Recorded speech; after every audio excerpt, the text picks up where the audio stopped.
하나님 말씀 누가복음 15장입니다. 누가복음 15장 1절로 10절까지 말씀입니다.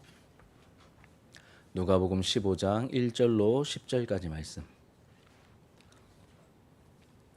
우리 한 절씩 교독하고 마지막 10절 말씀은 우리 함께 읽도록 하겠습니다. 누가복음 15장 1절을 제가 먼저 읽겠습니다. 모든 세리와 죄인들이 말씀을 들으러 가까이 나오니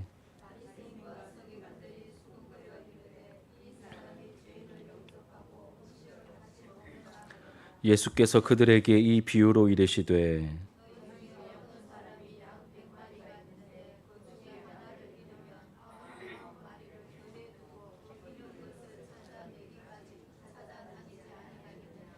또 찾아낸즉 즐거워 어깨에 메고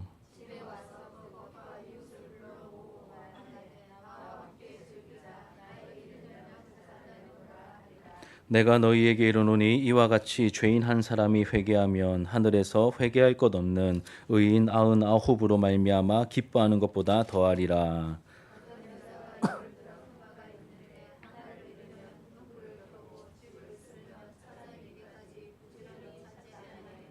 또 찾아낸즉 벗과 이웃을 불러 모으고 말하되 나와 함께 즐기자 이른 드라크마를 찾아내었노라 하리라. 내가 너희에게 이르노니 이와 같이 죄인 한 사람이 회개하면 하나님의 사자들 앞에 기쁨이 되느니라. 아멘. 오늘 본문의 말씀으로 찾을 때까지 찾으시는 하나님이란 제목으로 하나님 말씀을 증거하겠습니다. 여러분, 우리 예수님께는 여러 가지 이제 닉네임, 별명이 있으시죠. 여러분들도 아마 별명이 있으실 것입니다. 예수님께 유명한 별명이 있는데 그 중에 또 잘 알려진 별명 중에 하나가 죄인과 세리의 친구라는 별명을 가지고 있습니다. 죄인과 세리의 친구라는 별명이죠. 하나님의 아들이시며 우리의 구원자이신 예수님은 우리를 구원하기 위해서 이제 공식적으로 보내신 그 공생의 3년의 기간 동안 잘 나가는 사람들, 힘이 있는 사람들, 똑똑한 사람들을 가까이 하지 않으시고 사회에서 무시당하는 사람들, 귀신 들린 사람, 부정한 사람, 매춘부, 세리들 이런 죄인들과 많은 시간을 함께 보내셨습니다. 그러면서 그들의 마음을 위로하며 격려해 주셨고 삶의 여러 문제들도 해결해 주셨습니다. 친구가 없던 이 죄인들과 이 세리들 입장에서 예수님은 너무 감사하고 따뜻한 분이었죠. 원래 이렇게 친구가 없는데 누가 나를 인격적으로 받아주고 상대해 주니까 얼마나 그들이 살맛이 났겠습니까? 그래서 예수님 주변에는 항상 많은 사람들이 모였습니다.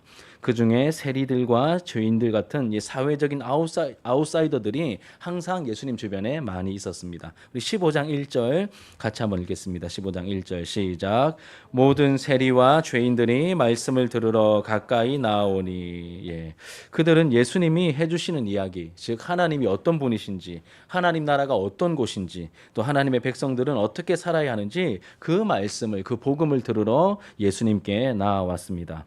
그리고 예수님은 죄인들이 자신에게 가까이 오는 것을 막지 않으셨습니다. 오히려 죄인들이 가까이 오도록 하셨죠.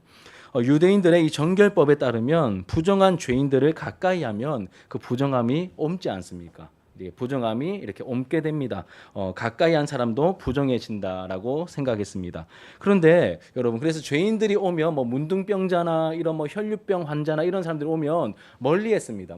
가까이 올 수도 없었고 당연히 멀리했습니다. 그런데 예수님은 그들을 가까이 하셨고 접촉하셨음에도 불구하고 이렇게 부정함이 옮겨지는 그런 일이 생기지 않았습니다. 오히려 예수님께 접촉된 사람들이 깨끗이 치유를 받고 거룩하게 되었습니다. 왜 이런 일이 일어난 걸까요? 예수님은 보통 사람이 아니셨기 때문이죠. 인간의 몸을 입으셨지만 거룩하신 하나님이셨기 때문에 이 부정함에 물드는 게 아니라 그 부정함을 깨끗게 하시는 주님의 능력이 그들에게 나타났던 것입니다.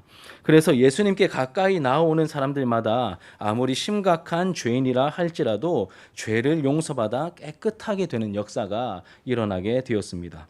그리고 여러분, 유대 문화에서 함께 식사를 한다, 함께 밥을 먹는다는 것은 영적인 깊은 의미를 가지고 있습니다. 유대인들은 아무하고나 함께 밥을 먹지 않습니다. 우리도 사실 아무하고나 밥 안 먹죠, 그렇죠? 누군가를 식사 자리에 초대해서 함께 밥을 먹는 행동은 그 사람을 공동체의 구성원으로 받아들인다는 의미를 가지고 있습니다. 예수님은 그런 죄인들을 이제 영접하셨죠. 그리고 그들과 함께 이제 식사도 하셨습니다. 무슨 말이냐면 그런 죄인들을 영접하셨고 친구가 되어 주신 것이죠. 한 걸음 더 나아가서 그들의 가족이 되어 주셨습니다. 예수님께서 그 죄인들의, 세리들의, 인간 취급 못 받았던 아웃사이더들의 이제 가족이 되어 주셨죠. 하나님이 아버지라고 가르쳐 주셨습니다. 하나님이 너희들 아버지셔. 이렇게 가르쳐 주셨죠. 그리고 예수님은 그들에게 나의 형제라고, 나의 자매라고 말씀해 주셨습니다. 그런데 이 모습을 우리는 지금 이렇게 나눌 때 저도 되게 마음이 훈훈하고 은혜롭습니다. 이렇게 여러 사람들을 품으시는 그 예수님의 모습, 하나님의 모습 말할 때 저도 마음이 은혜롭고 여러분 듣는 여러분들도 마음이 좀 이렇게 훈훈하지 않습니까? 그런데 이 모습을 굉장히 불편해하며 못마땅하게 생각했던 사람들이 있었죠. 누구입니까? 2절에 나오는 바리새인들과 서기관들입니다. 소위 종교 지도자들이죠. 우리 2절을 같이 한번 읽겠습니다. 시작. 바리새인과 서기관들이 수군거려 이르되 이 사람이 죄인을 영접하고 음식을 같이 먹는다 하더라. 이 사람이 죄인을 영접하네? 그들과 식사를 같이 하네? 문제를 삼고 있습니다. 이들 종교 지도자들은 이렇게 생각했습니다. 이 하나님의 때에, 즉 하나님께서 약속하신 그 메시아 그리스도가 오시면 하나님 나라를 회복하고 완성시키실 것이다.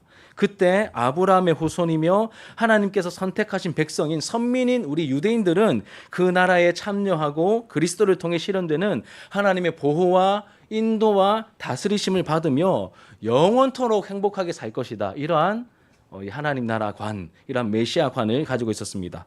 하지만 여러분 문제가 많은 이 죄인들, 세리들 그 외에도 유대인이 아닌 이방인들은 하나님 나라가 펼쳐질 때 하나님 나라에 들어올 수 있을까요? 없을까요? 못 들어온다. 어디 부정한 것들이 이렇게 여겼습니다. 이방인들은 하나님 나라에, 죄인과 세리들은 들어오지 못한다고 생각했습니다. 그래서 그런 사람들과 자기 자신을 철저하게 구분시켰죠. 난 너와 달라. 우린 선민이고 너희는 지옥의 땔감들이야. 이렇게 여기며 살아갔었습니다. 구별했고 상종하지 않으려 했습니다. 이런 생각을 가지고 있는데 사람들로부터 이 메시아 혹시 그리스도인가라고 추앙받고 있던 이 예수님께서 자신들을 상대하셔야 되는데 누구를 상대하십니까? 주로 죄인과 세리들을 상대하시며 어울리며 그들과 함께 음식을 먹기까지 하는 모습이 이들 눈에 얼마나 불편했겠습니까? 복음서에 그런 내용들이 가득하죠. 그런데 여러분, 예수님은 이런 갈등과 애매한 분위기를 모르셨기 때문에 이 계속해서 죄인들과 어울리셨던 게 아니에요. 눈치가 없어서 예수님이 눈치가 없어가지고 이 죄인들과 계속 어울리셨던 게 아닙니다. 이 종교 지도자들이 예수님의 이 지속적인 행동, 의도를 가진 지속적인 행동을 보면 스스로 보면서 뭔가 깨닫기를 예수님께서 기대하셨겠죠. 그래서 일부러 안식일에도 한두 번이 아니라 여러 번 일부러 병자들을 고쳐주셨고 세리와 죄인들을 상대하시는 이런 모습들도 지속적으로 많이 보이셨던 것입니다. 하지만 이들은 마음이 강팍했기 때문에 깨닫지 못하죠. 그리고 깨닫지 못하자 본문에 나오는 비유를 통해서 이 종교 지도자들이 불편하게 생각하는 그 대상들, 이 종교 지도자들이 불편하게 생각하는 그 대상들을 하나님은 어떻게 보시고 하나님은 그들을 어떻게 여기시는지를 세 가지 비유를 통하여 말씀해 주십니다. 그게 누가복음 15장, 너무 유명한 장이죠. 세 가지 비유가 나옵니다. 첫 번째 비유는 우리가 읽었던 잃은 양 비유, 두 번째는 이제 잃은 드라크마, 동전 찾는 비유, 세 번째는 그 유명한 탕자의 비유입니다. 오늘은 우리가 10절까지 읽긴 했지만 여러분 잃은 양 비유와 드라크마 비유는 거의 비슷하거든요. 그래서 이 잃은 양 비유를 중심으로 오늘 본문이 말하는 메시지를 계속해서 함께 좀 살펴보려고 합니다. 어떤 한 사람에게 양이 있었습니다. 이 양이 몇 마리 있었다고 되어 있죠? 100마리가 있었습니다. 100마리. 그런데 그 중에 한 마리를 잃어버리고 말았습니다. 제가 생각할 때는 잃어버렸다기보다는 이 양이 토끼인 것 같아요. 이 양이 어디 이렇게 딴 길로 샌 것 같습니다. 이 당시 양은 아주 귀한 재산이었습니다. 귀한 재산이죠. 필요한 젖을 줍니다. 필요한 젖을 주고 때가 되면 양털도 공급해주며 마지막에는 이제 뭐까지 줍니까? 고기까지, 자기 몸까지 내어주면서 제공하는 너무나 중요하고 고마운 존재였죠. 혹여나 성전에서 제사 드릴 때 사용되는 흠 없는 양이었다면 그 가치는 훨씬 더 높아졌을 것입니다. 게다가 목동들에게 양은 오늘날 반려견, 반려묘 이상이었습니다. 그들에게 양은 굉장히 친밀한 존재였죠. 주인은 이제 요한복음에 보면 주인은 양의 이름을 알고 양은 주인의 목소리를 안다고 했죠. 그러니까 이름 불러줬을 겁니다. 뭐 양도라, 뭐 양수나 뭐 이런 식으로 이름을 다 불러줬을 것입니다. 그럼 그 양들은 그 이름을 목소리를 알죠. 자기 이름과 그 목소리를 알고 따르는 그러한 이제 애틋한 관계였습니다. 여하튼 양은 목동에게 반려견 이상으로 정을 나누는 특별한 존재이면서 동시에 필요를 공급해주는 소중한 재산이기도 했습니다. 이 한 마리, 그 중에 이 100마리 중에 한 마리 양이 어디론가 사라져 버렸죠. 한 마리가 사라졌습니다. 여러분 같으면 어떻게 하시겠습니까? 100마리 중에 한 마리가 사라졌습니다. 어떻게 하시겠습니까? 찾아야죠, 그렇죠? 예, 한 마리 잃어버렸으니까 찾아야 될 것입니다. 한 마리를 찾기는 찾을 텐데, 근데 제가 솔직하게 이 말씀을 쭉 묵상하면서 제 마음에 들었던, 저는 여러분 생각보다 좀 더 못됐거든요. 그래서 제가 이 말씀 묵상해 보니까 한 마리를 찾기는 찾는데, 근데 솔직히 저는 아무리 의미를 부여해도 100마리 중에 한 마리로 다가오더라고요. 유일무이한 한 마리. 성경은 이렇게 말하는데 제 본성은 100마리 중에 한 마리잖아. 이렇게 저는 보이더라고요. 혹여나 그 양을 못 찾아도 몇 마리가 있습니까? 99마리가 있잖아. 이렇게 제 안에는 그런 마음이, 그런 울림이 있었습니다. 생각이 들었습니다. 어쩌면 또 여러분 그 양은 말 안 듣고 딴짓하다가 스스로 길을 잃은 꼴통 같은 양일 것 같지 않으십니까? 이 뉘앙스가, 이 목자가 그렇게 찾을 때까지 찾는 목자 아래 있었으면 여러분 목자가 놓친 걸까요? 양이 토낀 걸까요? 양이 사고 친 가능성이 훨씬 더 많아 보이지 않습니까? 그러니 여러분 이 꼴통 같은 양일 게 이제 뻔히 보입니다. 말 잘 듣는 양은 보통 이 99마리 속에 포함이 되어 있겠죠. 그러니 어쩌면 이 한 마리는 공동체를 위해서 어쩌면 꼴통이니까 이 99마리의 공동체를 위해서 이 한 마리는 어쩌면 없는 게 더 나을 수도 있겠다라는 생각도 사실 들었습니다. 최소한 저에게는 100마리 중에 한 마리, 혹시 못 찾으면 어쩔 수 없는, 아니 어쩌면 없는 게 더 속 편할 그러한 한 마리 양으로 다가왔습니다. 그런데 여러분들 어떠실지 모르겠지만 하나님께는 그렇지 않으셨습니다. 목자 되신 하나님께는 그렇지 않으셨죠. 오늘 본문의 분위기가 딱 그렇습니다. 유대인들이 볼 때는 세리와 창녀들은 어떻습니까? 꼴통 같은 존재들이죠. 없어졌습니다. 유대인들 관점에서, 바리새인과 이 서기관들 관점에서, 이 경건한 사람들 관점에서 이 창녀들과 세리와 죄인들이 없어졌어요. 찾아야 됩니까? 그냥 기회다, 문 걸어 잠궈라 이렇게 해야 되겠습니까? 이들의 정서 속에서 이 세리와 창녀들은 포기해도 될 것 같은 그러한 존재로 분명히 여겨졌을 것입니다. 하지만 하나님께는 그 죄인들과 세리들을 포기할 수 없으셨죠. 하나님께는 포기할 수 없는 한 영혼이었던 것입니다. 그래서 포기하지 않으십니다. 포기하지 않으십니다. 이 세리장 삭개오조차도 포기하지 않으십니다. 그리고 이 세리를, 이 죄인들을 구원하기 위해서 누구를 보내셨죠? 독생자 예수를, 그 죄인들을 찾아내기 위해, 다시 잃어버린 그 양들을, 영혼을 건져내기 위해 하나밖에 없는 독생자 예수를 보내십니다. 누가복음 19장 앞부분은 여러분 이렇게 삭개오 본문인데 19장 10절이 이렇게 됩니다. 같이 한번 읽어볼게요. 시작. 인자가 온 것은 잃어버린 자를 찾아 구원하려 함이니라. 우리 나중에 지금 15장 보니까 나중에 19장 가면 또 다루긴 하겠지만 예수님께서 오신 목적, 다시 말하면 하나님께서 예수님을 보내신 목적은 잃어버린 자를 찾아 구원하기 위해서. 우리는 꼴통 같아서 이거 안 보이는 게 속 편한데 그 영혼들을 포기치 않으시고 그 영혼들을 품어내시고 끝까지 찾으려 하시는 하나님의 마음을 우리에게 보여주고 있습니다. 우리는 대수롭지 않게 생각하는 그 영혼을 하나님께서는 무엇과도 바꿀 수 없는, 결코 포기할 수 없는 존재로 여기며 엄청난 대가를 지불하시면서 다시 찾으십니다. 엄청난 대가. 그 대가가 무엇이죠? 독생자의 생명값이죠. 엄청난 대가를 지불하시면서 다시 찾으십니다. 대충 찾아 형식적으로 찾고 마는 것이 아닙니다. 찾을 때까지 찾으신다라고 말합니다. 찾을 때까지 찾으신다. 그리고 다시 찾게 되었을 때의 그 기쁨을 성경은 이렇게 묘사합니다. 같이 한번 읽어볼게요. 5절과 6절입니다. 5절과 6절 시작. 또 찾아낸즉 즐거워 어깨에 메고 집에 와서 그 벗과 이웃을 불러 모으고 말하되 나와 함께 즐기자. 나의 잃은 양을 찾아내었노라 하리라. 아멘. 예. 또 찾아낸즉 즐거워 어깨에 메고 집에 와서 그 벗과 이웃을 불러 모으고 말하되 나와 함께 뭐 하자고요? 즐기자. 파티 한번 하자라고 말하는 겁니다. 우리 즐기자. 나의 잃은 양을 찾아내었노라 하리라. 잃었다가 찾은 양을 그렇게 어깨에 메고 돌아와서 친구들과 이웃들을 불러 잃은 양을 보여주면서 이 양이 바로 그 양이다. 내가 그토록 찾아 헤맸던 그 양이 바로 이 양이다. 이렇게 기뻐하며 자랑하는 모습을 우리가 보게 됩니다.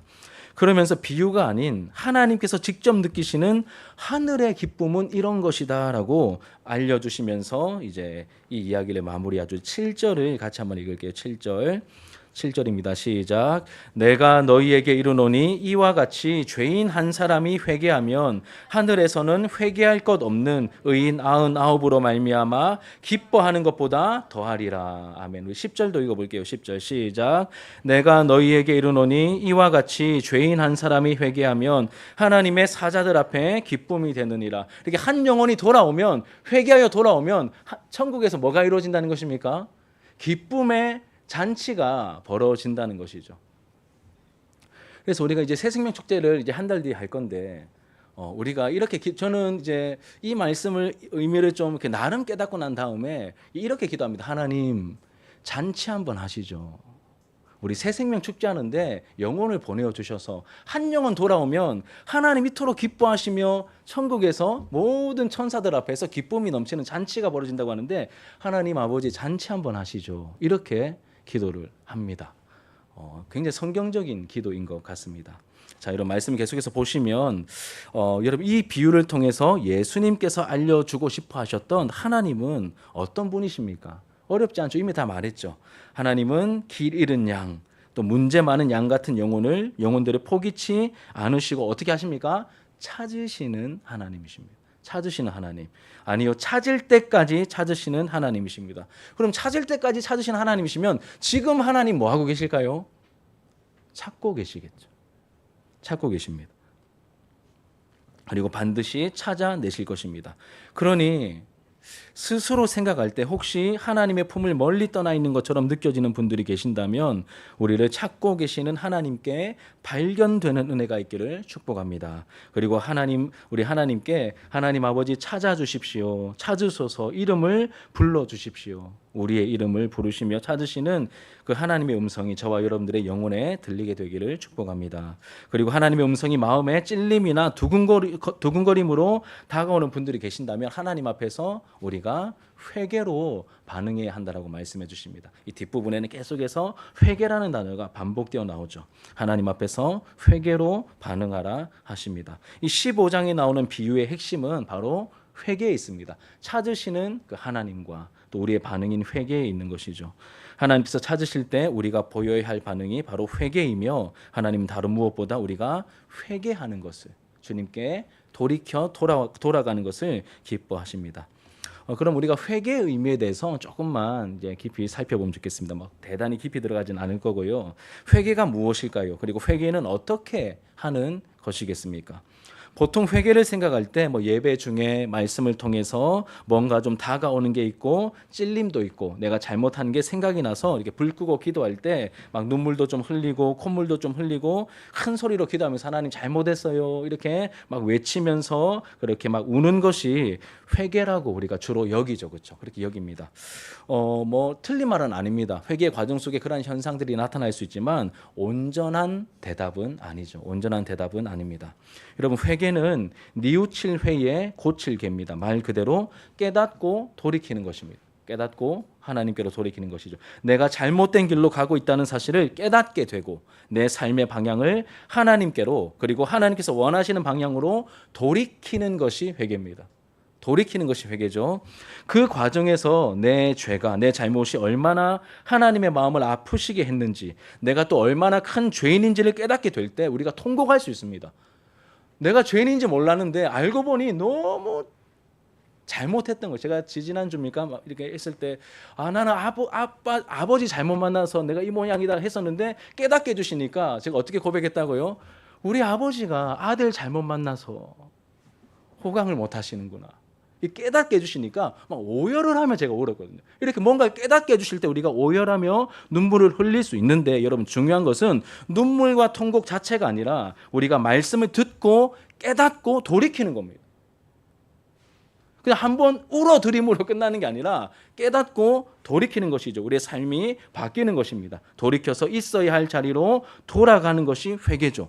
이 길 잃은 양은 어디로 돌아가야 될까요? 내가 잘못 왔네 깨닫고 목자의 품으로 돌아가야 하는 것이 회개입니다. 잃어버린 드라크마 동전은 이 완전체인 10개가 한 세트거든요. 그러니까 하나가 없는 거예요. 그럼 불완전하지 않습니까? 이 완전체인 한 세트의 자리로 돌아가는 것이 회개입니다. 그래야 온전해지는 것이죠. 하나님께서 원하시는 원래의 자리로 돌이키는 것이 회개이고 이 회개를 통하여 진정한 회복이 이루어지는 겁니다. 그럼 회개 없이 진짜 회복은 일어나지 않습니다. 진정한 회개를 통하여 진정한 회복이 일어나게 되는 것이죠. 그런데 회개는 여러분 우리가 몸부림치고 노력한다고 막 이게 되는 게 아니라 누가 도와주셔야 됩니까? 어떻게 배우시고 알고 계시죠? 성령께서 도우셔야 됩니다. 성령님의 도우심이 필요한 그러한 이제 과정이 필요하죠. 죄를 깨닫게 하시는 성령님께서 말씀을 통해 나의 죄와 허물을 깨닫게 하시고 하나님 앞에서 내 죄악을 시인하게 하시며 하나님께서 원하시는 내가 있어야 할 자리로 돌아가야겠다는 그 마음을 주실 때 우리는 온전한 회개를 할 수 있는 것입니다. 그러니 성령의 은혜와 도움을 구하면서 회개해야 하는 것입니다. 이게 오늘 말씀 속에 나오는 전반적인 내용입니다. 그럼 마지막으로 말씀을 정리하며 또 적용하며 오늘 말씀을 맺도록 하겠습니다. 여러분 오늘 말씀을 통해서 하나님은 어떤 분이심을 우리가 알게 되었습니까? 무엇보다 잃어버린 죄인들을 포기치 않으시고 찾을 때까지 찾으시는 하나님이십니다. 우리가 볼 때 괜찮아 보이는 사람, 이런 사람 오면 우리 교회적으로 도움이 되겠어 이 차원이 아니라 여러분 정말 눈밖에 나 있는 듯한 그런 사람들을 다 포함해서 그 죄인들을 찾으시고 찾을 때까지 찾으시는 하나님이심을 보여줍니다. 그리고 99마리의 양도 중요하지만 위험에 처해 있는 이 잃어버린 한 마리 양을 찾는 것이 영적인 시급사안임을 우리에게 또 알려주고 계십니다. 지금도 하나님께서는 이 일을 하고 계시죠. 이 일을 하고 계십니다. 그러니 아직 잃어버린 양의 자리에 있는 분들이 이 자리에 계신다면 하나님의 음성을 듣고 돌이켜 아버지 품에 달려가시길 바랍니다. 계산할 필요 없습니다. 그냥 아빠 하고 달려가면 됩니다. 하나님 제가 너무 멀리 왔습니다. 십자가로부터 너무 멀어졌습니다. 이 말씀이 나를 부르시는 듯한데 주님 음성으로 알아듣고 주님께로 달려갑니다. 주님 우리 안에 회개의 은혜를 주시옵소서.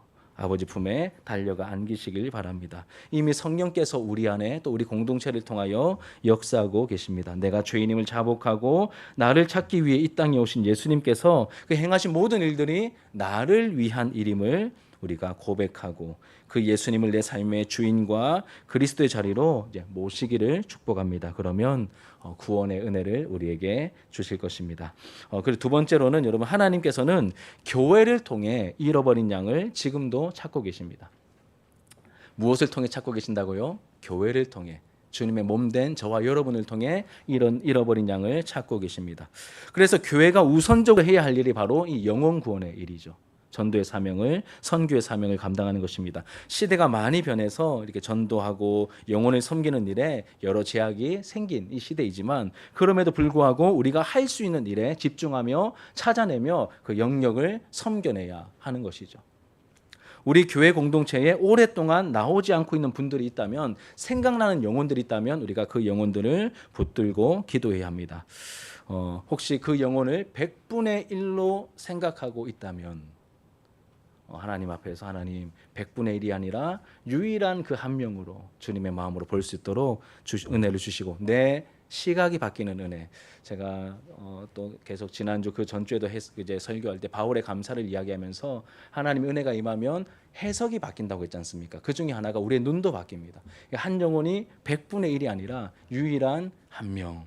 하나님이 포기하지 않으시는 그 한 명으로 다시 해석되고 다시 보이는 은혜가 우리 가운데 있도록 그렇게 기도해야 할 것입니다.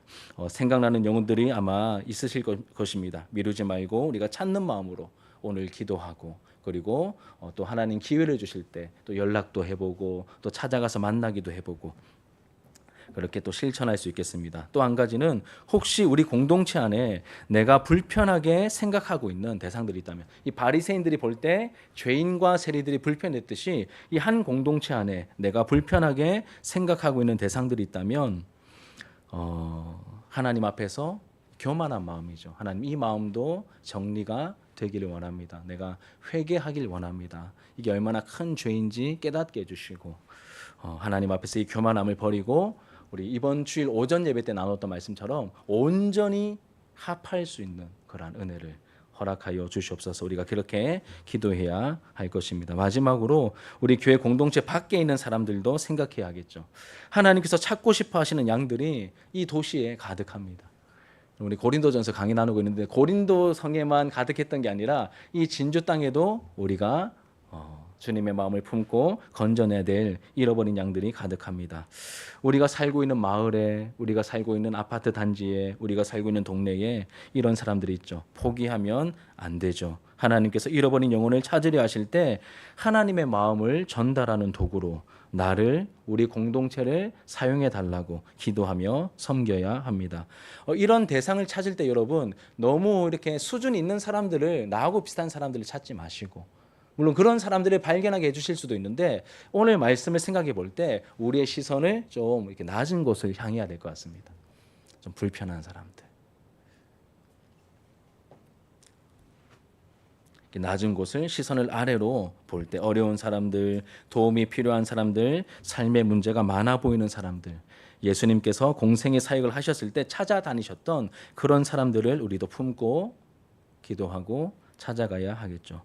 만약 그런 준비가 안 되었다면 우리가 함께 하나님 준비가 이루어지길 원합니다라고 하나님의 은혜를 구해야 할 것입니다. 오늘 말씀을 통해 이 새 생명 축제를 앞둔 우리 교회를 준비시켜 주시는 이 말씀처럼 저에게는 다가왔습니다. 그리고 이런 따뜻한 시각과 마음으로 준비된 공동체에 이러한 말씀과 또 지금 말씀을 통하여 역사하시는 하나님의 성령 하나님의 도우심 가운데 따뜻한 시각을 가지게 되고 따뜻한 마음으로 준비된 공동체에 여러분 하나님께서 소중히 여기시는 그 영혼을 보내어 주시고 맡기시지 않겠습니까?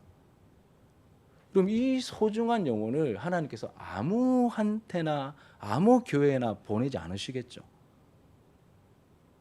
그 주님의 마음을 깨닫고 얼마나 귀한지 알게 되었고 그것을 하려고 하는, 그런 역량은 부족하다 할지라도 하려고 하는 그 사람이 있는 곳, 그러한 공동체에 이 소중한 영혼을 보내어 주실 것입니다. 저는 그렇게 믿고 있습니다.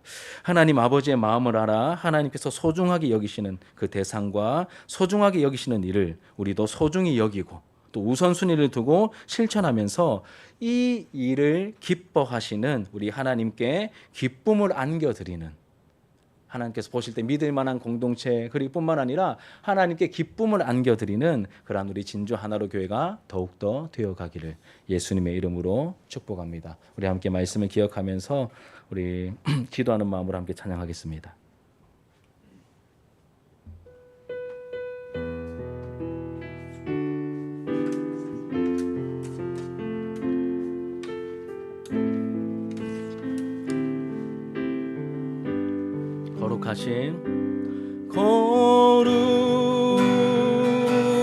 거룩하신 하나님 주께 감사드리세. 날 위해 이 땅에 오신 독생자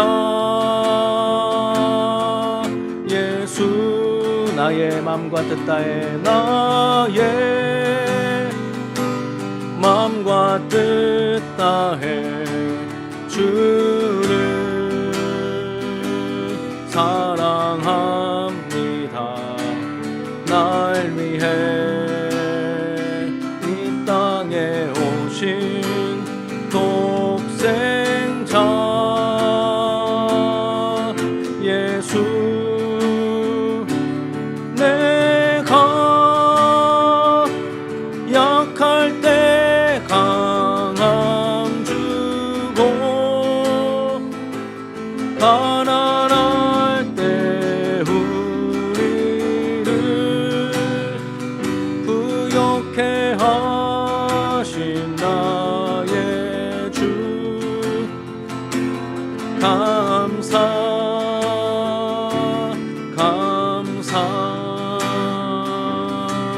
거룩하신 하나님 주께 감사드리세. 거룩하신 하나님 주께 감사드리세. 날 위해 이 땅에 오신 독생자 예수, 나의 맘과 뜻 다해 나의 맘과 뜻 다해 주를 사랑합니다. 날 위해 이 땅에 오신 독생자 예수,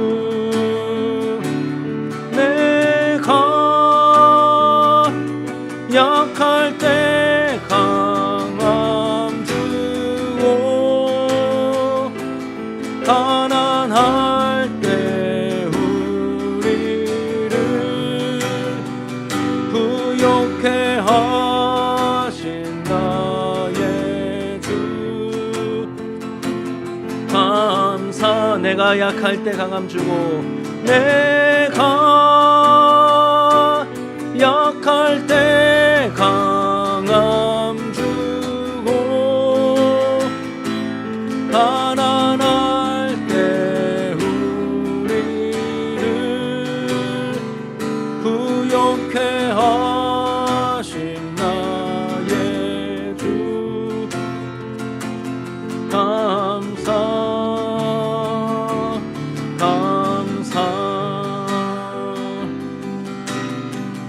이 세상 가장 아름다운,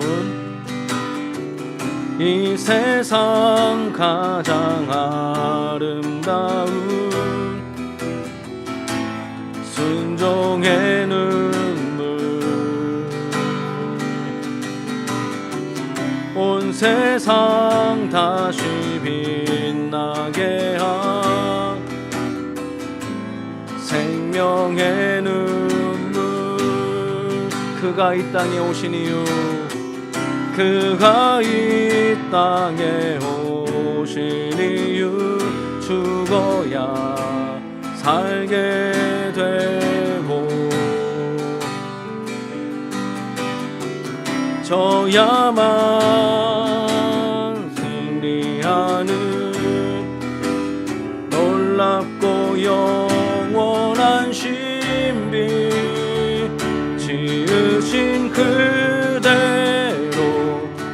회복시킨 우리의 창조주 그리스도, 십자가의 길로 아버지 뜻 이루셨네. 그가 이 땅에 오신 이유, 이제 우리에게 맡겨진 그 소망, 그 사랑, 그 생명, 아름답고